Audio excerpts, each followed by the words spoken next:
this is our H13, and we have a tiger by the tail. It's really popular model. What the concept with this is, the 13 comes from 13 frets to the body, as opposed to 12 or 14. And the reason for this is, within this small body, we wanted to have, not compromised by having a shorter scale, which is traditional. We wanted a longer scale length, which adds more tension, increases volume. And to also, as in our style, maximize the string energy coming out as sound, we have to have the bridge in the optimal place on the top. Sure. And that optimal place is right there. With a 12 fret guitar, the bridge would be too far forward. With a 14 fret, it'd be too far backward. Wow. So, you know, convention be damned. Let's put the bridge where it's supposed to be and join at the 13th fret. That's the reason we don't put position markers on the surface, side dots, but that way, you know, people won't develop an attitude. About where the frets actually meeting the body. Yeah, sure. this guitar is really versatile. It's very evenly balanced. It's slightly louder in the bass, if our imaginary graphic equalizer here, slightly louder in the bass, but not predominant like a dreadnought. So fingerstyle, blues, you know, different styles of playing work really well, and it's not limited by too much bass. It's a really loud guitar. And that was one of the things he was talking about when we were out in the shop, that you guys really tweak and dial based on the type of top, the type of sides, the type of this, and really kind of work it to get that guitar to do certain things. You know, surprisingly, you'd think, well, that sounds logical, but we're one of the very few that do that. And having pioneered, if not launched, the boutique guitar movement, that's what it's all about. Our style would be more likened to traditional violin building than steel string guitars, which begin in the realm of the factory, and it's people like us that have brought it into the realm of being a really serious instrument in the last 40 years. Sure.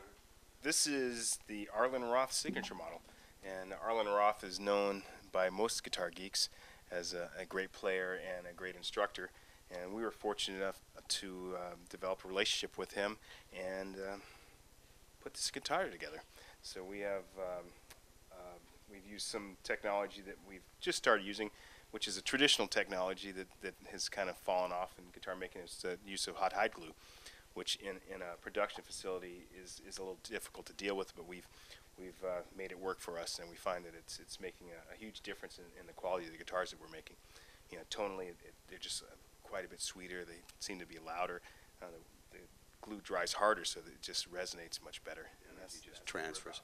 Talk to me about the binding, because that was something unique to you guys too. Well, you know, a lot of people are using tortoise binding, but you know, for me, whenever I looked at a tortoise bound guitar, it bothered me that you could see through the voids and see the linings and into the braces on these guitars. So I thought that if we could just drop the purfling down to the full depth of the binding, that would backlight it. And so it makes it jump out, especially on the darker woods. Oftentimes the tortoise binding will disappear and the wood looks like it's an unbound guitar. But I wanted something to highlight that we're using a tortoise. So that's just and usually it does get lost. I noticed right when I picked this up, boom. I mean, look at the tortoise. So that's part of the, I think part of the beauty here is Richards encourages us to be creative within the parameters of the Santa Cruz vision. So we're able to do some really cool things that other shops aren't able to do, because they're just so jigged up and boxed into what they do. And we're able to do some really cool custom work. Freedom within a set of parameters. It's a great thing. Let's talk about the volute on the back of the neck. That is as a traditional detail. You know, historically it was the headstock and the neck were two separate pieces. There was a joint, and that was part of the joint that added strength to that particular joint. This is no longer the case. This is one piece of wood, but it is a visual detail that a lot of people see as being really cool, and it's, you know, it's part of tradition. So a lot of what we do is based in tradition, even though we're using a lot of modern techniques at the same time. And this is standard on some models, or optional on everything? It's optional on almost everything. You know, some necks just doesn't seem to work very well, but just about everything we could do it on. But some models, it's a standard feature. Tell me about the tonewoods you're using here. This is Indian rosewood. The top is Sitka spruce with a custom sunburst. traditional pyramid bridge on this. And the inlay pattern is known as a 42 style. It's traditional to Martin. Arlen Roth's signature is inlaid in the fingerboard as well. The fingerboard, the headstock overlay is Brazilian rosewood, and a nice piece of Brazilian on that. So we've, it's a custom guitar. It's in the use of Adirondack bracing and the hot hide glue. We finished it off. Give it a strum. See if it's in tune.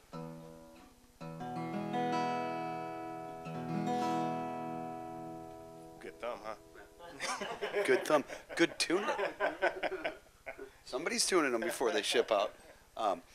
Let's get a close-up of, we got a couple fans of your logo here. Me and John were discussing how cool your logo is. I cut out probably somewhere close, between 3,000 and 4,000 of them by hand. I can't even see it anymore. So thanks for the compliment. I forgot what it looked like. Well, you worked hard for it, my friend. Why is there not one on this guitar? Okay, this is another signature model, and one of, as I said, our specialty is being able to control the sound of the guitar we make. So we have a lot of pros come to us to get what they can't find off the shelf, and this is a good example of that. This is our Tony Rice signature model. Tony being the icon of flat picking guitar, and what Tony was looking for is something that would complement his 1934 Martin D28 herringbone.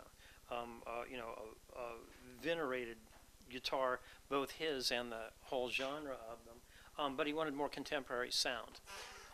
Part of that is he wanted the look of his old guitar with the innovations that we could do to make it, let's say, not the big boomy rhythm instrument that the Dreadnought was pre-war, but something with more articulation, more treble, mid-range. He could do jazz phrasings and the stuff that he's really known for.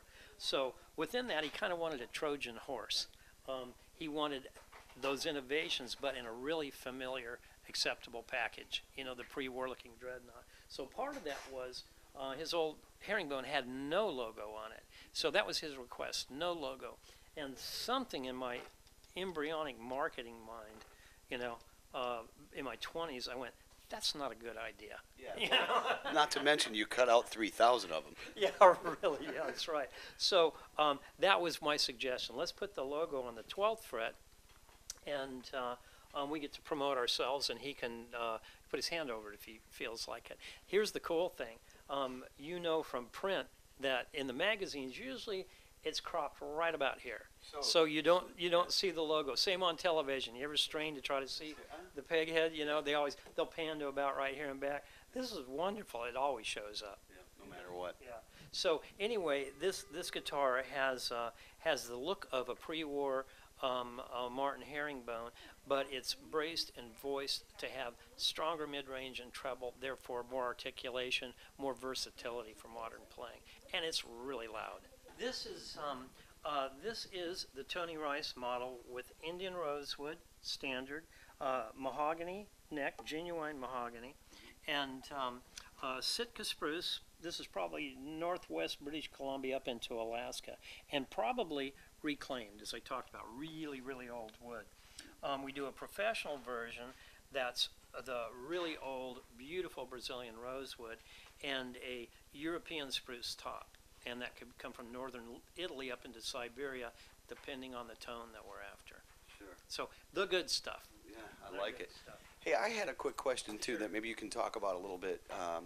Not being, I'm getting a big education on acoustic guitars today, which I thank you for.